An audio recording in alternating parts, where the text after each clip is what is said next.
जय मसीह की मेरे भाई और बहनों।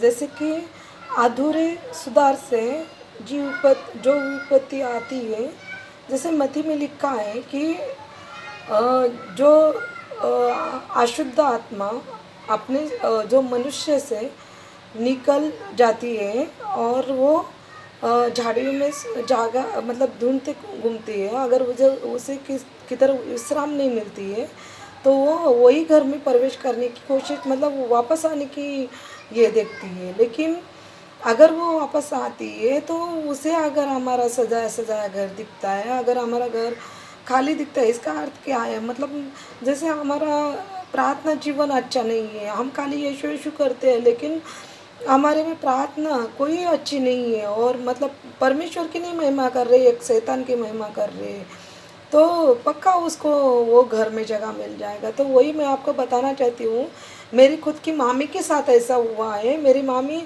एक बहुत 20-25 साल से प्रभु में है, लेकिन मेरी मामी जो प्रभु में प्रार्थना करती है, उसका जो ये मतलब सुनती नहीं है किसी का। जो उसे बपतिस्मा भी लिया उधर ही किधर किसी के हाथ से, मुझे मालूम नहीं, लेकिन सब कुछ, लेकिन जो रीति रिवाज उसका चालू है, जो देवी देवता बोलते हैं, जो मूर्ति पूजन, इसमें तो बाइबल में तो स्पष्ट लिखा है ना, जो हाथ से बनाया कारागिर वो भगवान नहीं हो सकते। अगर उसने बपतिस्मा किसको देते हैं? जो खुद विश्वास करता है कि प्रभु यीशु के बिना कोई परमेश्वर नहीं है, उसी को बपतिस्मा दिया जाता है ना। तो फिर अभी मुझे नहीं पता उनको किसने बपतिस्मा दिया, किसने दिया नहीं दिया, वो मुझे कुछ पता नहीं। लेकिन मेरी मामी का बपतिस्मे के बाद में इतना बुरा होना चालू हो गया कि उसके घर में उसकी बेटी थी, इतनी अच्छी पढ़ी लिखी थी, अच्छी थी, फिर भी वो पागल हो गई पूरी तरह से। और उसको वसई में लेके आते थे, और वसई में आप तो जानते ही है, वसई में सब तेला और पानी के ही ऊपर विश्वास करते थे। बस मेरी मामी भी वही तेला और पानी के ऊपर विश्वास करती थी। ना तो कभी प्रार्थना कुछ हो गया तो बस तेल निकाला, कुछ हो गया तो पानी निकाला, बस यही चलता था उनका। जब हमें कुछ मालूम नहीं था तो उस टाइम पे प्रभु का क्या है नहीं है, लेकिन हम भी उनसे लंबा ही रहते थे। हम लोग मतलब आते जाते थे, मिलते थे, मगर वो प्रभु का कुछ जानने की कोशिश भी नहीं की हम लोग ने, क्यों तो मेरी मामी का जीवन देख के।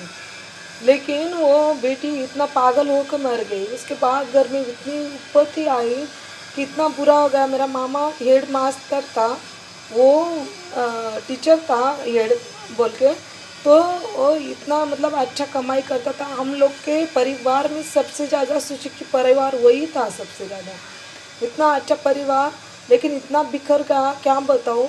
अभी उनमें कुछ बात करने की ये नहीं है, इतना बिखर गए हैं, लेकिन वो सुनते भी नहीं है किसी की। उसके बाद मेरा ये जो हुआ मतलब साथ, अब तो मेरी वीडियो देख रही है, तो जो मेरे साथ घटना घटी, फिर मैं प्रभु के पास आई, जो बाइबल का वचन मैंने मानना जानना शुरू किया, मेरे साथ जो चिन्ह चमत्कार होने लगे, तो उस वजह से मैं अपनी मामी को बताने की कोशिश करती हूँ, लेकिन मेरी मामी कभी सुनती नहीं है।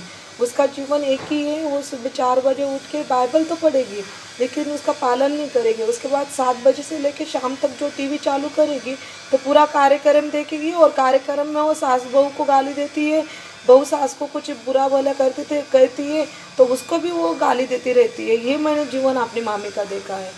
तो मेरा बताने का मतलब एक ही है मेरे भाई और बहनों, कुछ भी हो जाओ लेकिन प्रभु के पीछे चलने की कोशिश करो, प्रभु के साथ रहने की कोशिश करो। जो प्रभु हमारे साथ रहेगा तो कभी हमें धोखाधड़ी किधर भी कुछ हमें नहीं होएगा, शैतान हमारा कुछ नहीं बिगाड़ पाएगा। इसके लिए मैं शेयर कर रही हूँ। जय मसीह की बहनियों।